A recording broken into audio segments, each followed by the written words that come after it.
Kisah Tanah Abang ini ditutup dengan semangat muda di Gelora Bung Karno yang masih dalam kecamatan Tanah Abang.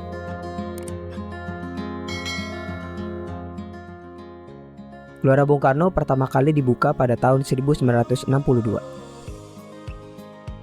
Di sini, warga Tanah Abang, terutama pemuda-pemudinya, sering berolahraga dan beraktivitas. Tanah Abang adalah perpaduan unik antara sejarah, budaya, dan dinamika modern.